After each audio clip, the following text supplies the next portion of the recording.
Muhammad ibn Abdullah wa ala alihi wa sahbihi wa man walah.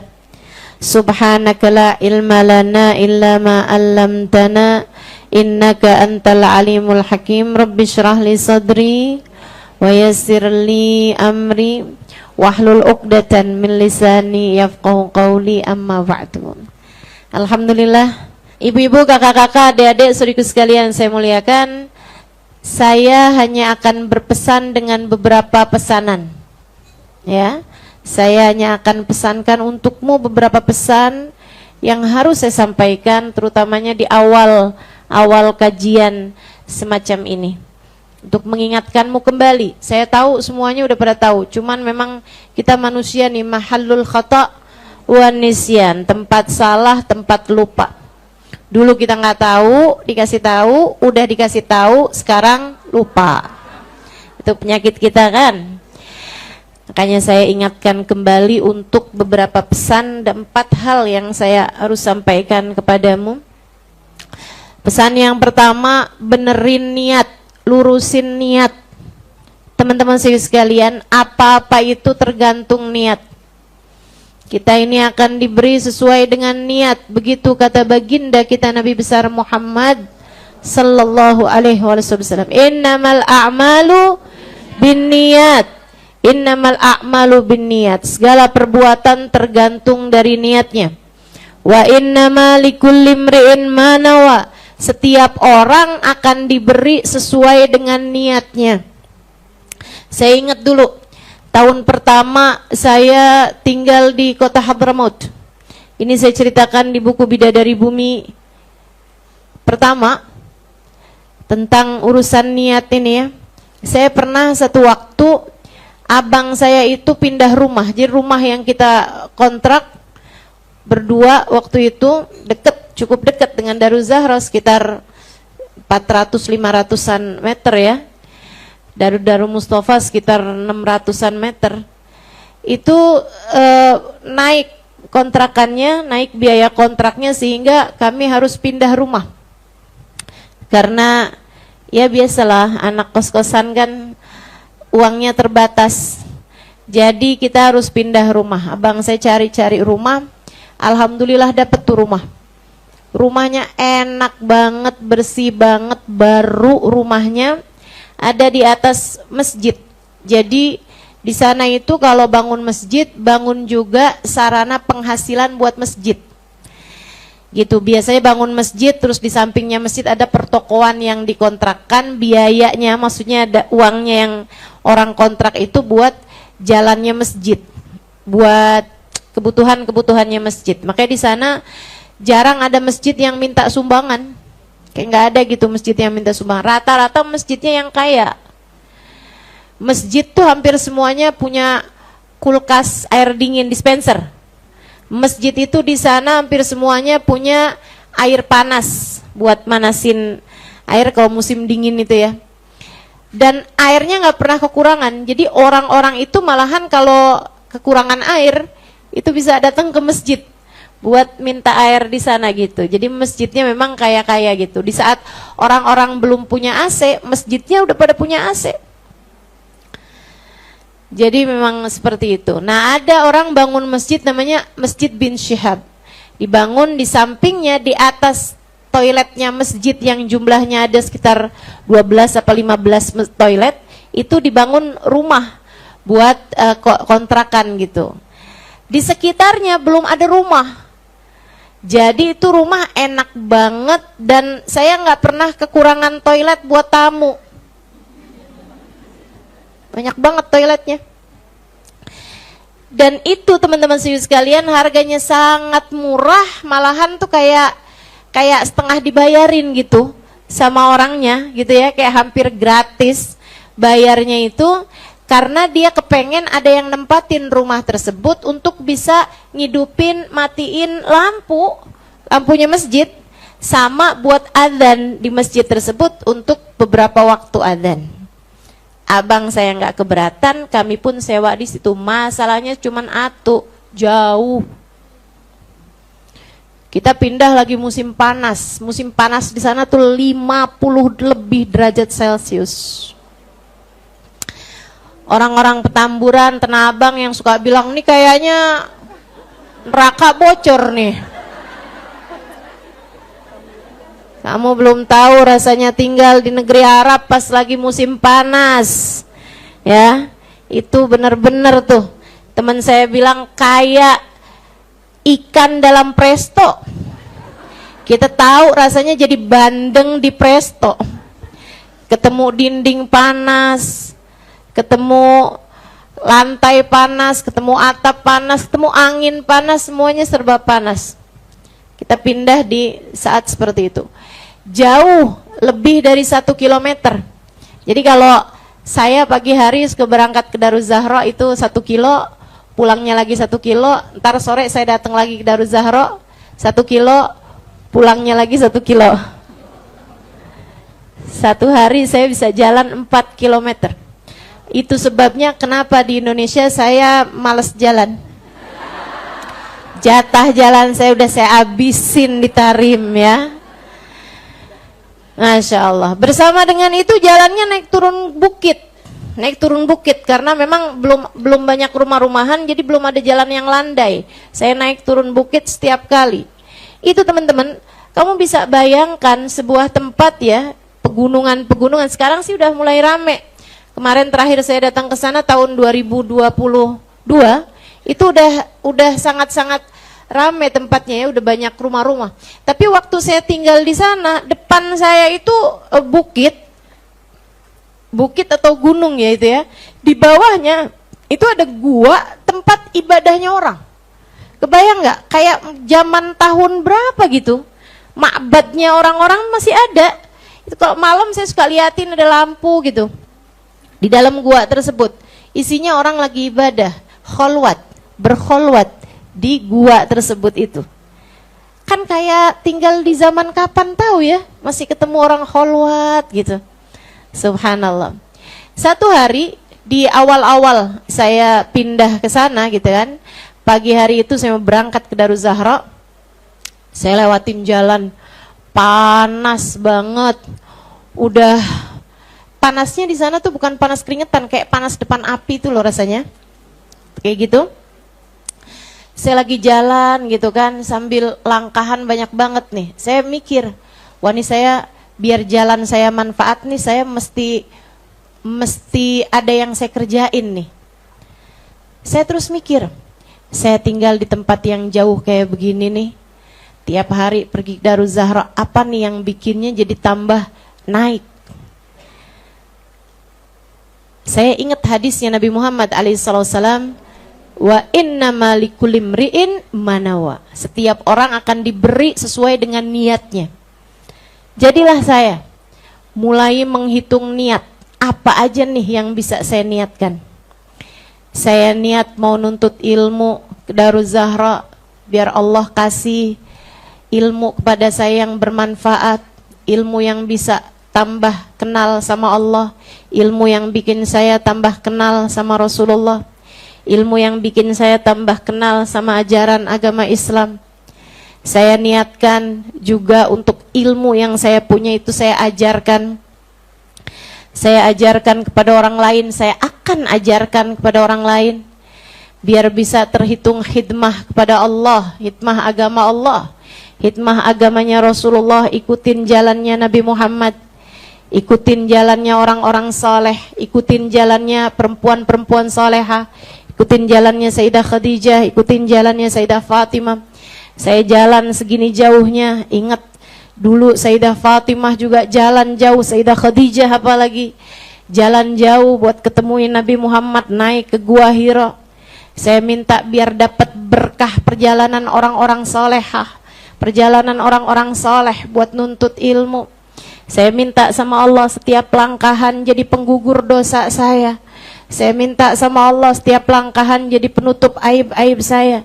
Saya minta setiap langkahan semakin mendekatkan saya kepada surga. Sebab Nabi Muhammad bilang, man salaka tariqan yaltamisu fihi ilman sahalallahu bihi tariqan ilal jannah. Siapa yang menempuh perjalanan menuju menuntut ilmu, dia akan dimudahkan baginya jalan menuju surga. Saya niat khidmah kepada para wali. Saya niat menghidup-hidupkan ajarannya para ulama-ulama. Saya niat khidmah kepada saat itu Faqihul Muqaddam, Imamul Haddad, Habib Abdullah Al-Aidarus. Terus aja.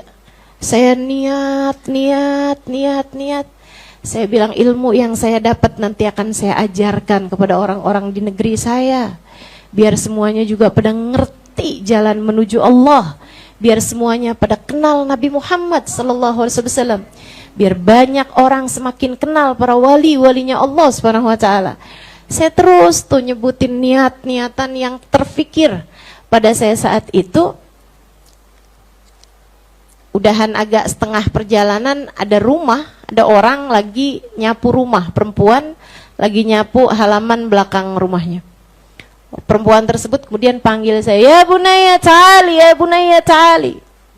"Hei nak, sini nak, anak perempuan sini." "Ya Bunaya, anak perempuanku nak, sini nak." Dipanggil kan ya datang. Saya pun samperin perempuan lagi nyapu itu. Dia pandangin saya, kemudian dia bilang, "Allah yu'atik ala qadr niyatik." Allah bakal kasih kamu sesuai dengan niatan kamu itu. Allah bakal kasih kamu sesuai dengan niatan kamu itu. Subhanallah. Allah bakal kasih kamu sesuai dengan niatan kamu. Itu teman-teman. Bahwa terkadang hati kita ini yang kita rasa kayak ada di dalam sini, buat sebagian orang itu seterang melihat layar HP. Buat sebagian orang seterang melihat layar HP. Mudah-mudahan yang di akhirat diijabah Allah. Karena niatan saya waktu itu yang di dunia diijabah sama Allah. Niatan saya untuk di dunia biar bisa nyebarin dakwahnya Nabi Muhammad diijabah sama Allah. Hingga kamu ada di tempat ini. Bersama-sama kita menikmati indahnya ilmu Islam. Menikmati indahnya ilmu-ilmu Allah Subhanahu wa taala. Menikmati kebersamaan dengan orang-orang salehah berkumpul pada hari ini untuk kita bisa mengenang-enang kehidupan hamba-hamba Allah yang saleh-salehah. Alhamdulillah. Yang di dunia diijabah sama Allah Subhanahu wa taala. Harapan saya mudah-mudahan yang di akhirat juga. Biar kita besok di akhirat bisa bareng-barengan ada di belakang Nabi Muhammad.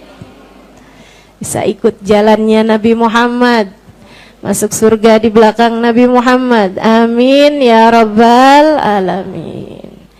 Hari itu saya belajar tentang pentingnya niat. Tentang pentingnya niat. Betapa memang Allah Subhanahu wa taala melihat kita dan memberi kita sesuai dengan niat-niat kita. Maka hati-hati meniat dan banyakin niat. Ada banyak amal besar kecil gara-gara niat.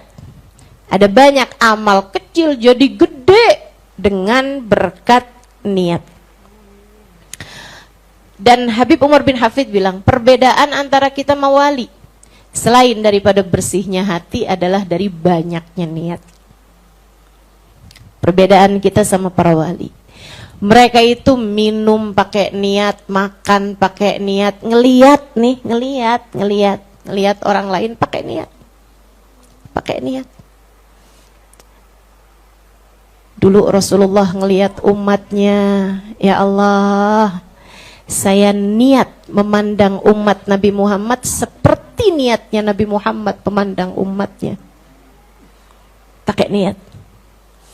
Makanya dipandang sama orang-orang saleh, dipandang sama para wali itu enggak kecil nilainya di mata Allah karena mereka punya banyak niat di saat memandang murid-muridnya. Itu sebabnya kenapa saya ngajar nggak mau pakai cadar. Nah nih kalau teman-teman pada penasaran, yang lama-lama sih udah ngerti ya. Tapi mungkin yang baru-baru kan selalu ada yang baru. Selalu ada yang baru, bukan? Ada hari ini yang baru ngelihat saya? Boleh angkat tangan? Tuh kan, ada aja tuh. Mana yang angkat tangan yang di belakang pula? Masya Allah. Kenapa saya kalau ngajar nggak mau pakai cadar? Teman-teman sih sekalian, selain karena agar kalau saya senyum kamu juga bisa ngelihat senyum saya. Saya udah latihan senyum, nih senyum saya udah yang paling manis ini. Ini hasil usaha ini. Selain daripada itu teman-teman saya sekalian, karena ada sirrun nazrah, ada sirrun nazrah, ada sirnya, ada rahasia, ada keajaiban dari saling memandang. Ada keajaiban dari saling memandang. Bagaimanapun, saya pernah memandang wajah guru-guru saya. Bagaimanapun, walaupun saya tentu saja jauh keadaannya dari mereka, jauh kesolehannya dari mereka, saya hanyalah debu di kaki mereka, akan tetapi bagaimanapun, mata saya pernah diizinkan memandang wajah Hubabah Bahiyah. Wajah seorang perempuan yang kata Habib Abdul Qadir bin Ahmad, ma fi fid dunya mithal Bahiyah. Di dunia ini nggak ada perempuan senilai Hubabah Bahiyah. Bagaimanapun wajah saya memandang Sayyidil Habib Umar bin Hafid, memandang Habib Abdul Qadir bin Ahmad Asgaf. Yang Habib Umar mengatakan, ya waridal bahril ladhi fihi durar tujad. Gimana? Hadzal ya waridal bahril ladhi fihi durar tujad. Awrid fahadha bahr Abdul Qadir ibn Ahmad. Ya waridal bahril ladhi fihi durar tujad. Wahai para penyelam yang mencari mutiara-mutiara paling berharga di lautan, inilah lautannya Habib Abdul Qadir bin Ahmad. Orang besar, wali besar. Saudaraku sekalian, mata saya pernah memandang wajah beliau. Bagaimanapun mata saya pernah memandang wajah Habib Hasan bin Abdullah bin Umar Asy-Syatiri, ulama terkemuka, wali terkemuka, orang yang kekeramatannya sungguh luar biasa, ilmu luar biasa. Mata ini pernah memandang wajah beliau. Habib Abdullah bin Muhammad bin Syihabuddin, Habib Abdullah bin Muhammad bin Alwi bin Syihabuddin Ain Tarim, matanya kota Tarim. Mata saya pernah memandang wajah beliau berulang-ulang. Hubabah Nur bintu Alwi, seorang perempuan yang saya ceritakan di buku Bidadari Bumi 2. Wajah saya, mata saya berulang kali memandang wajah beliau. Hubabah Zahra, Hubabah Zahra Al-Haddar, ibunda dari Habib Umar bin Hafid. Bagaimanapun mata saya memandang wajah mereka, dan saya yakin orang-orang yang telah saya sebutkan ini bersama dengan para guru-guru kita yang lainnya, Habibana Zain bin Smith Madinah, Babah Maryam Tilhib Muhammad bin Abdullah Al-Haddar, saya yakin mereka adalah orang-orang yang sangat dekat dengan Allah dan Rasulnya, dan saya yakin entah lewat mimpi atau bahkan mungkin secara terjaga, mereka adalah orang yang telah memandang wajah Nabi besar Muhammad sallallahu alaihi wasallam. Saudaraku sekalian saya muliakan, maka meskipun diri ini berlumuran dosa, cukup pede untuk membuka muka dan kalian memandang wajah saya. Niat yang benar. Jangan lihat sambil mikir, ustazah pakai krim apa ya?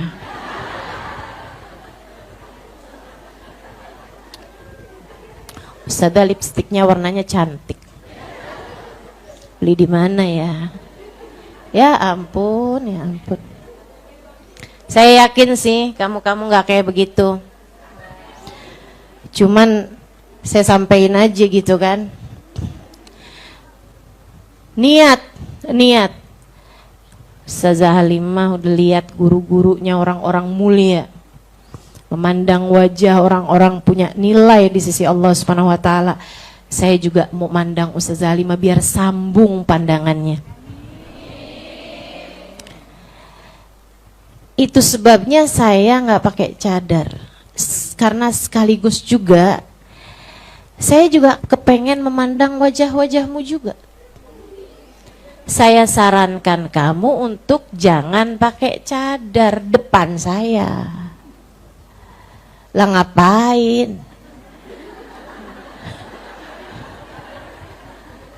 Heran kan saya, ngapain? Oh, pakai cadar tuh buat apa? Pakai cadar itu agar wajahmu tidak dilihat sama laki-laki.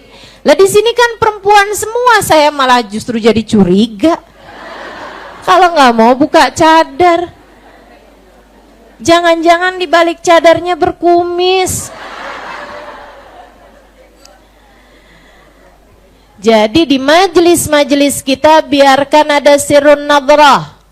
Ada keajaiban saling memandang. Dan bukan hanya saya teman-teman, tapi di hadapan kita nih perempuan-perempuan solehah, perempuan-perempuan yang sudah memandang ayah-ayahnya, guru-gurunya, orang-orang mulia di atas-atasnya. Hubabah Maimun Al-Haddad, Maimun Al-Haddad, ayahnya adalah Habib Muhammad bin Ahmad Al-Haddad, yang kamu kalau lewat depan sana tuh Al-Hawi, makom beliau diziarahin, salah satunya adalah makom ayahandanya. Seorang ulama pada zamannya, seorang wali pada zamannya, seorang yang mustajab doa pada zaman beliau. Wajah beliau, matanya Umi Maimun memandang wajah ayahandanya, memandang wajah ibundanya, perempuan solehah. Ustazah Lulu Al-Habsyi pun demikian, punya guru-guru orang-orang mulia, punya orang tua orang-orang mulia. Pun demikian Ustazah Samirah, pun demikian para ustazah-ustazah kita. Karenanya kita saling memandang, saling berbahagia, mudah-mudahan tersambung. Mudah-mudahan tersambung kan. Benerin niat, lurusin niat. Ngaji tuh jangan cuman sekedar kepengen tahu mukanya Ustazah Halimah, biasa dengerin di YouTube. Katanya nih ustazahnya viral. Ya Allah, ya Allah. Niatnya kecil banget, jangan begitu niatnya. Niat yang gede-gede, niat yang besar-besar, mau menuntut ilmu, mendekatkanmu kepada surga. Menuntut ilmu mendekatkanmu kepada baginda Nabi besar Muhammad sallallahu alaihi wasallam. Menuntut ilmu membuatmu semakin dekat dengan Allah Subhanahu wa taala dan Rasulnya. Niat kumpul sama orang-orang soleh-solehah sambil hatimu tawadhu. Ya Allah, yang paling sabar di antara mereka, kasihkan kesabarannya kepada saya ya Allah. Yang paling solehah di antara mereka, kasih kesolehannya kepada saya juga ya Allah, tularkan. Bukankah kami berada dalam tempat yang sama?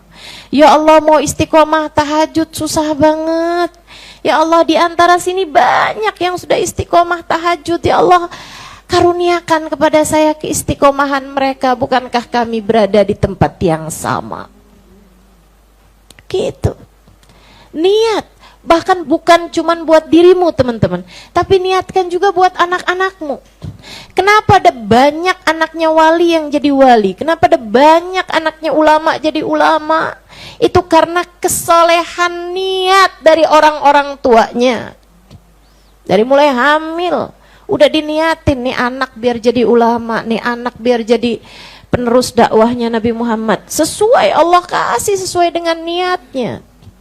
Allah kasih sesuai dengan niatnya. Yuk belajar. Belajar terus insya Allah. Benerin niat, lurusin niat. Ngaji biar kelihatan solehah. Kamu solehah bagus, tapi kalau pengen kelihatan solehah jadi gak bagus. Kan begitu. Ngaji saya biar nanti di rumah saya punya modal buat debatin suami. Niat jenis apa itu? Ngaji biar tetangga-tetangga tahu kalau saya ini soleha. Saya beneran loh ustazah, sejak sering ngaji itu saya sering dipanggil ustazah sama teman-teman saya. Masya Allah. Yuk benerin niat, benerin niat, benerin niat. Apa yang ada dalam hatimu tuh, dibenerin niatnya. Sebab Allah akan memberi kita sesuai dengan niat kita. Niat mau nasyrud dakwah, mau menyebarkan kebaikan-kebaikan. Niat pengen jadi umat Nabi Muhammad yang pantas ada di belakang Nabi Muhammad. Niat untuk dapat mengamalkan ilmu yang sudah kita dapat. Niat untuk jadi orang yang bisa menebarkan kasih sayang kepada orang-orang di sekeliling kita sebagaimana Nabi Muhammad telah berhasil menjadi seorang yang menebarkan kasih sayang kepada seluruh semesta. Niat, niatan yang bagus-bagus. Niat kita untuk meluaskan Islam, niat kita untuk bisa semakin dekat dengan para ulama-ulama kita, niat khidmah pada ulama, segala macam tuh. Niatan-niatan kamu silahkan pikirkan masing-masing dari niatan-niatan tersebut. Kemudian yang kedua, niat untuk, yang pertama kan benerin niat. Yang kedua, kalau niatnya udah bagus, ilmu yang kamu udah dapet praktekkan. Ini harapan saya nih. Harapan saya, pesan saya minta tolong sama teman-teman. Dengar kebaikan apapun di majelis ini, selain daripada waktu dengar, kamu niat, ya Allah mudahkan saya. Kamu doa, ya Allah mudahkan saya untuk dapat mengamalkannya. Itu dari mulain kamu dengar kebaikan apapun, ya Allah mudahkan saya untuk dapat mengamalkannya. Ya Allah mampukan saya untuk dapat mengamalkannya. Jadi kalau dengar kebaikan jangan mikir yang, nah itu zaman dulu tuh bisanya tuh, zaman sekarang udah gak relevan. Nah itu dia tuh. Itu yang bikin kita susah untuk dapat pemberian-pemberian besar dari Allah Subhanahu wa taala. Kalau kita belum udah menganggap bahwa Islam ini adalah agama yang berat, agama yang tidak mungkin untuk dipraktekkan gitu. Tiap kali dengar kebaikan-kebaikan, niat buat dapat mengamalkannya. Sebesar apapun kebaikan-kebaikan tersebut. Dengar Sayyidina Ali Zainal Abidin sholat malam 1000 rakaat. Nah, niat dalam hati kita, ya Allah, biar kata nggak 1000 deh ya Allah, 11 rakaat witir ya Allah, jadikan kami bisa istiqomah menjalankannya. Jadi kita udah benerin niat yang pertama, yang keduanya praktekkan ilmu yang sudah didapat. Dengar ghibah haram, niat di dalam hati, ya Allah jauhkan saya dari ghibah, membicarakan aib orang lain, jauhkan saya Allah, jauhkan saya dari ghibah. Niat buat ngamalin. Besok-besoknya beneran coba amalin. Kalau ada orang-orang ghibah, melipir aja, jauhin aja. Begitu kan, belajar. Kalau bisa ngomong, aib kita juga banyak, udahlah gitu. Kita ini juga saking belum dibuka aja sama Allah. Kalau dibuka sama Allah, memalukan juga yang udah kita kerjain. Kan gitu. Gibahin artis, bilang aja ntar susah lo minta maafnya, kita nggak kenal. Apalagi kalau sampai gibahin ustadz, gibahin ustazah, gibahin ulama, serem. Pesannya Imam Ghazali, kata Imam Ghazali, hati-hati jangan sampai kamu panjangkan lisanmu membicarakan para ulama, membicarakan para dai, membicarakan para hufadzul Quran, orang-orang yang hafal Al-Quran. Karena gibahin mereka, ngomongin mereka itu nggak sama dosanya dibandingkan dengan ngomongin orang awam. Hati-hati. Mereka punya banyak kebaikan, meski apapun yang kamu dengar tentang mereka, lisan kamu benar-benar jagain. Saya nggak tahu kok keadaannya kayak gimana aslinya. Udah deh, ngapain urusin urusan orang. Min husni islamil mar'i tarkuhu mala yani. Kesempurnaan Islam seseorang tampak dari tidak ngurusin yang bukan urusannya. Nggak ikut campur sama yang bukan urusannya. Nah, ini dengan artis cerai, ya ampun, panjang bener pembahasannya. Sampai harta gono gininya dapat berapa dia tahu. Sampai anaknya jatuh hak asuhnya sama siapa tahu. Padahal saudara bukan, tetangga bukan, kerabat bukan, saksinya juga bukan, hakimnya bukan. Kalau kamu jadi hakimnya sih kamu pelajarin kasusnya. Kalau kamu jadi pengacaranya sih kamu pelajarin kasusnya. Lah kalau kok bukan siapa-siapanya tuh ngapain? Ngapain? Panjang-panjangin omongan.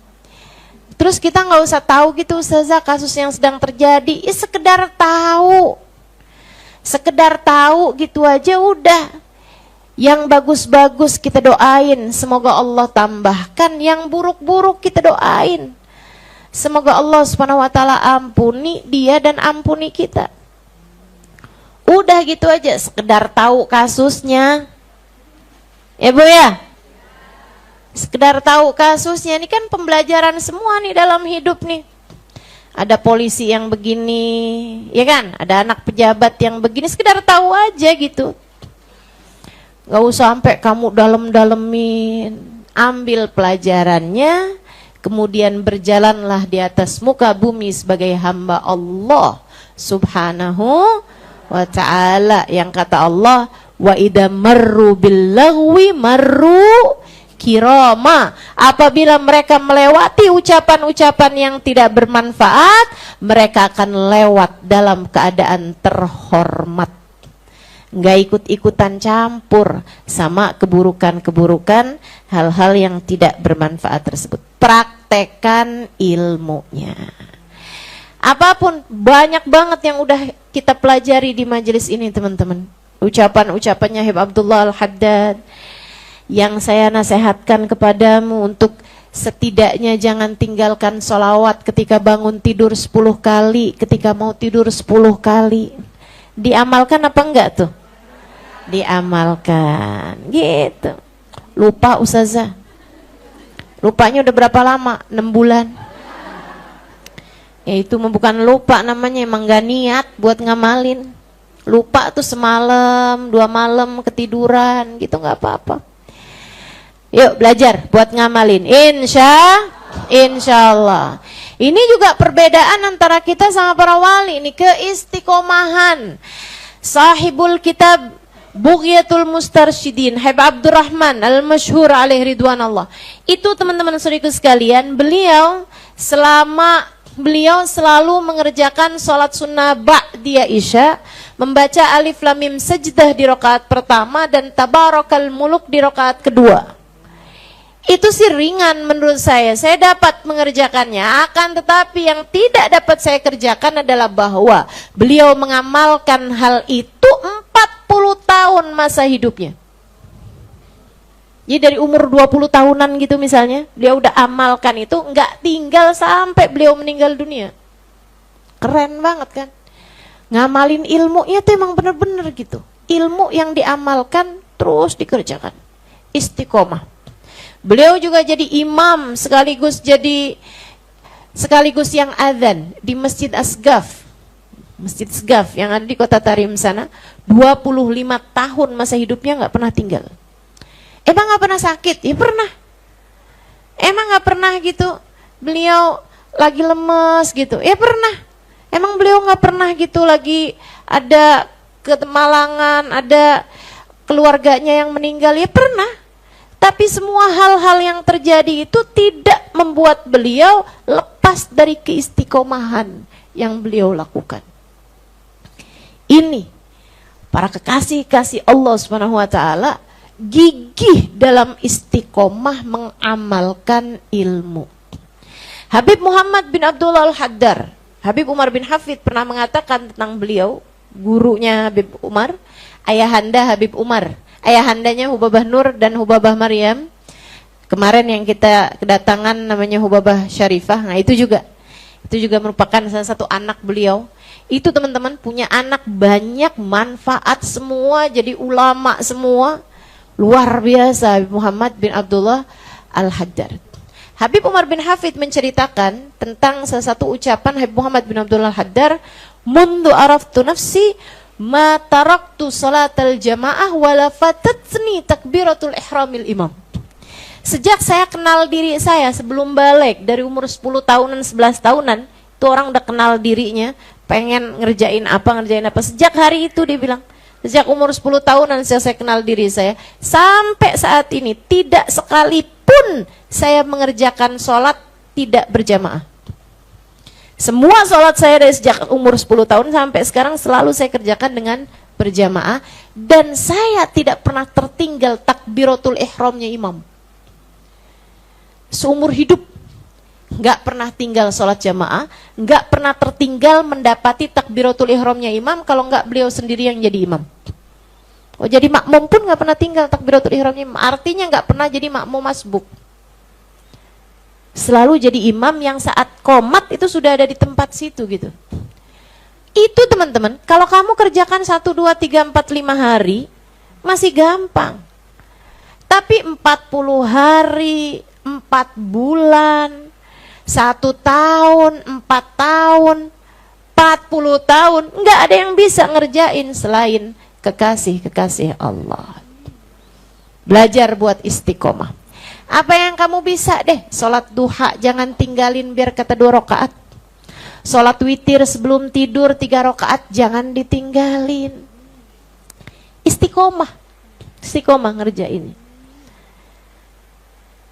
Ustazah kayaknya jarang-jarang bolos ya majelisnya. Ini salah satu hal yang saya belajar buat istiqomah. Sambil minta sama Allah, ya Allah karuniakan saya keistiqomahan dalam mengajar. Teman-teman saudaraku sekalian yang saya muliakan, belajar terus buat istiqomah. Apa yang kita bisa kerjain, kita kerjain. Hidup ini singkat. Satu waktu datang waktunya kamu meninggal dunia. Kalau kamu nggak bisa istiqomah dalam menjalankan kebaikan-kebaikan, kamu kehilangan waktu. Semuanya nggak ada yang bisa kamu kejar begitu kamu masuk ke dalam kuburan. Nggak bisa. Saya mau istiqomah sholat tahajud, malam pertama saya di dalam kuburan, nggak bisa. Tahajudmu waktunya di dunia. Hadir majelismu waktunya di dunia. Sholawatmu waktunya di dunia. Ruku sujudmu waktunya di dunia. Kamu jaga kebaikan-kebaikanmu hanya bisa kamu lakukan selama hidup di dunia. Saya tanya sama Hubabah Maryam, almarhumah, udah meninggal guru saya ya, di Madinah. Waktu beliau datang ke sini, Hubabah, saya pernah dengar Habib Umar bin Hafid bilang, ayahanda Hubabah, Habib Muhammad bin Abdullah Al-Haddar, itu selama hidupnya nggak pernah ninggalin sholat berjamaah dan nggak pernah tertinggal takbiratul ihramnya imam. Buat saya itu luar biasa banget gitu, seumur hidup loh, seumur hidup teman-teman. Saya bilang, itu betul Hubabah?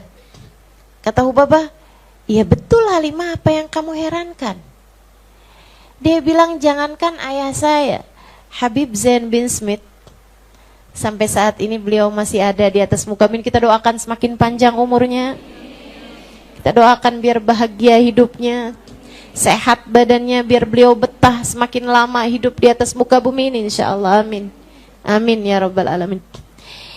Semoga Allah jaga senantiasa beliau insyaallah, biar jadi jimat-jimat kita ini ya. Usianya sudah 80-an saya rasa, udah lebih dari 80-an. Kata Habib Hubabah Maryam, Habib Zain bin Smith, saya nikah sama beliau usia saya 11 tahun.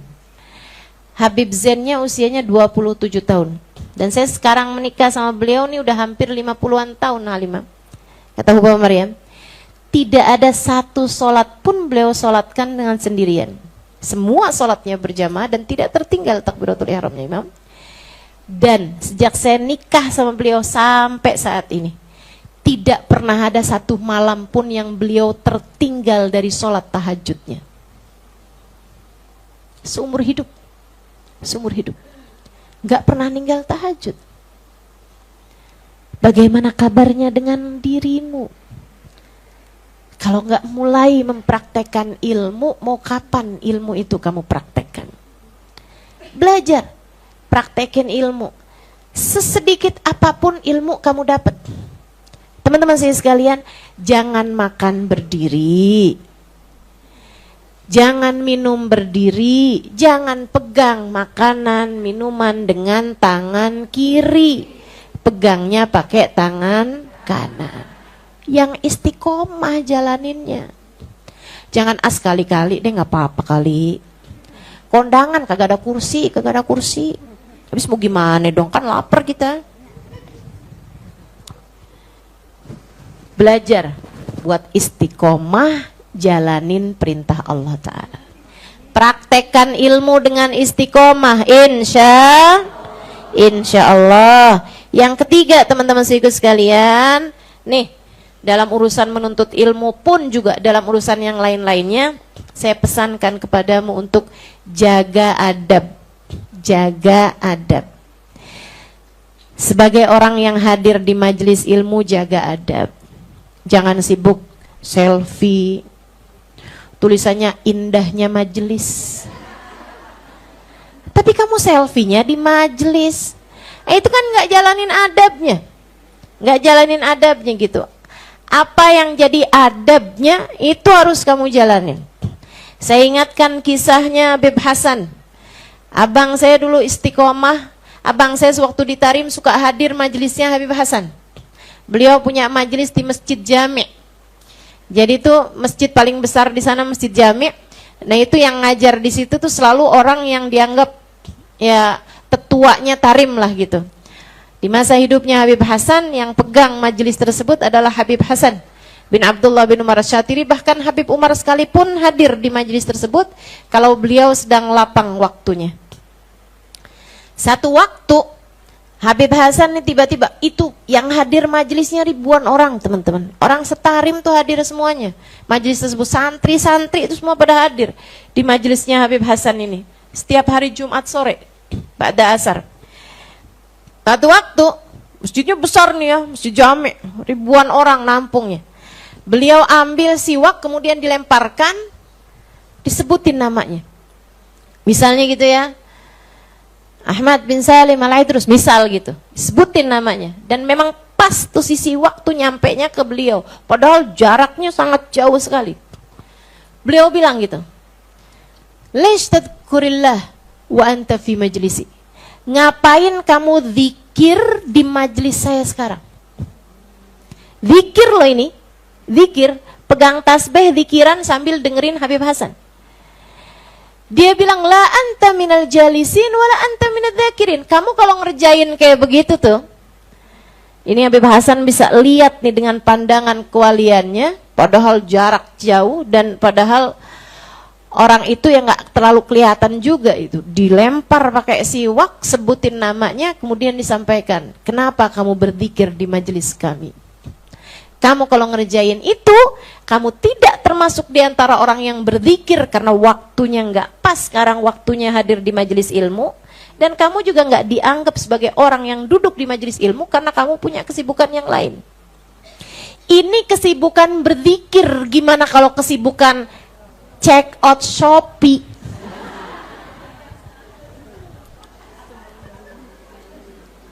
Gimana kalau kesibukanmu malah belanja? Kerudungnya Ustazah cakep, di mana tuh ya belinya ya? Liatin kerudungan di Shopee. Innalillahi wa inna ilaihi rajiun. Ini kayaknya yang ketawa nih berasa nih. Pernah tuh saya kayak gitu katanya. Sibuk lihat status orang, padahal lagi duduk di majelis. Jangan begitu teman-teman, jagain adabnya. Jangan ngobrol sendiri. Jangan bicara urusan-urusan yang lain. Lagi di majelis, jagain ilmunya. Ustazahnya nggak tahu kok, saya nggak kelihatan. Saya nggak tahu, tapi Tuhan saya tahu. Dan urusannya, urusan majelis ini bukan urusan sama saya.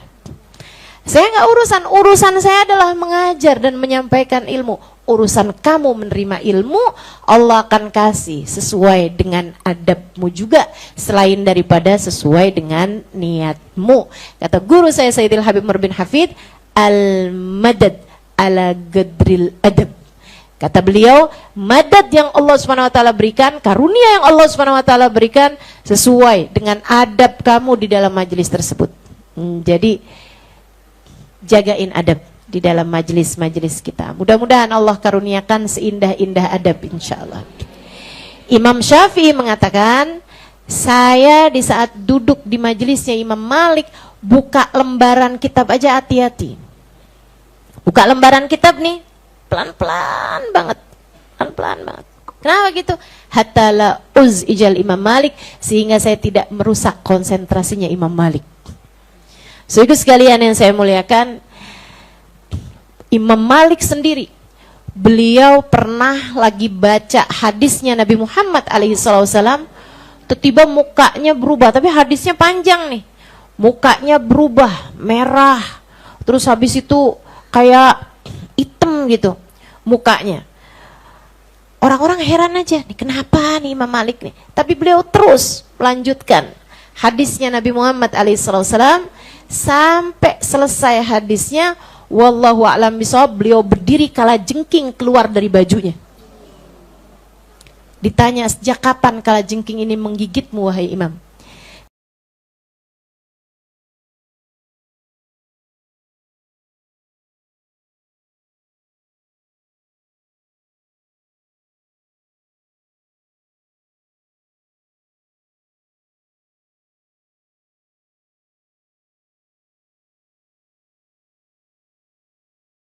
Padahal cuman baca hadis Nabi, beliau berasanya kayak Nabi Muhammad lagi bicara gitu.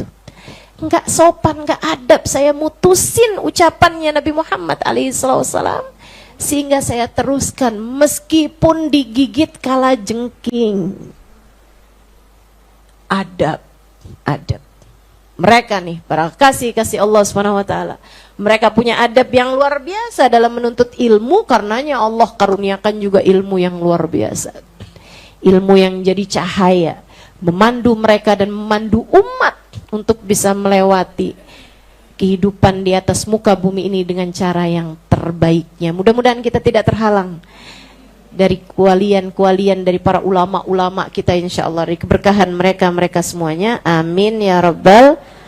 Dan yang terakhir tapi bukan berarti nggak penting. Nah, ini juga nggak kalah pentingnya, jaga hati. Hatimu tuh jagain, jangan gampang suudzon sama orang. Jangan gampang rasa kebencian. Hati-hati sama kebencian, teman-teman, dalam hati kamu. Hati-hati sama benci. Jangan biarkan hatimu yang merupakan modal paling berharga dalam dirimu, jangan sampai hatimu itu jadi kotor disebabkan karena kebencian, apalagi dendam kepada satu aja dari hamba Allah SWT yang beriman, apalagi jika banyak. Satu aja jangan kok, apalagi banyak. Udah maafin aja, salah orang maafin, siapapun orangnya maafin. Jangan sampai ilmu mau turun, berkah mau turun, ampunan mau turun, dengan kita duduk di majelis-majelis ilmu terhalang karena hati kita yang kotor tersebut. Na'udzubillah min dzalik. Ingat kata Allah Subhanahu wa taala, "Innasyaitonana lakum aduwwun fattakhiduhu aduwwa." Sesungguhnya setan itu adalah musuhmu, jadikanlah dia musuh. Jadi tiap kali mau musuhin orang, ingat, setan apa bukan tuh ya? Kalau dia bukan setan, dia orang, berarti kamu tidak boleh memusuhinya. Kamu hanya perlu memaafkan orang tersebut seburuk apapun keadaannya. Ustazah, dia sih bukan setan, tapi kelakuannya lebih, Ustazah. Gak ada. Gak ada, teman-teman. Jangan biarkan kebencian mengotori hatimu itu. Jangan biarkan kebencian mengkontaminasi, meracuni hati kamu itu, sehingga akhirnya jadi terhalang dari segala kebaikan-kebaikan yang Allah Subhanahu wa taala berikan. Ya, yang husnudzon sama orang, yang baik sama orang. Hati kamu tuh yang baik, sama suami yang baik, sama anak yang baik, sama tetangga yang baik, sama orang-orang di sekelilingmu yang baik. Jaga hati, itu adalah modal utama kita untuk bisa mendapatkan kasih sayang Allah Subhanahu wa taala, untuk bisa selamat hidup dunia hingga akhirat. Sebab Allah mengatakan, yauma la yanfa' mal wala banun illa man atallaha biqalbin salim. 4 hal itu kalau kamu jagain, insya Allah selamat. Apa aja tadi? 1, benerin niat, lurusin niat. Yang keduanya, praktekkan ilmu, istiqomah, menjalankan kebaikan-kebaikan yang sudah kita tahu sesuai dengan ilmu kita. Kemudian yang ketiga, jaga adab. Jaga adab, sebab sejatinya kita selalu berada dalam pandangan Allah Subhanahu wa taala. Dan yang keempatnya, milikilah hati yang bersih, hati yang tidak mau membenci siapapun, hati yang selalu ingin kebaikan-kebaikan dari Allah Subhanahu wa taala, yang dapat merahmati siapapun, menyayangi siapapun. Bahkan kepada penjahat paling laknat sekalipun, pandanglah ia dengan pandangan penuh rahmat. Gitu ya. Ustazah, kalau yang di Palestina sana gimana tuh Ustazah? Kan kita sebel tuh sama dia. Ya udah, kita mau sebel kayak gimana juga nggak terlalu ngaruh itu ya. Yang ada kita doakan saudara-saudari kita yang ada di sana. Kita doakan terus saja saudara-saudari kita yang ada di sana. Semoga Allah Subhanahu wa taala segera menolong mereka semuanya, menurunkan kedamaian kepada mereka semuanya, mengaruniakan kebaikan-kebaikan bagi mereka semuanya, insya Allah. Mudah-mudahan Allahumma arhamhum, Allahumma altuf bihim, insya Allah. Mudah-mudahan Allah sayangin mereka, Allah lemah lembut kepada mereka semuanya, insya Allah. Kita terus doakan mereka, semoga Allah Subhanahu wa taala segera mengangkat bala dari mereka dan dari kita semuanya. Semoga kita dapat mengamalkan keempat hal ini. Ala hadhihi niyah wa bikulli niyatin salihah wa ila hadratin nabi. Al-Fatihah.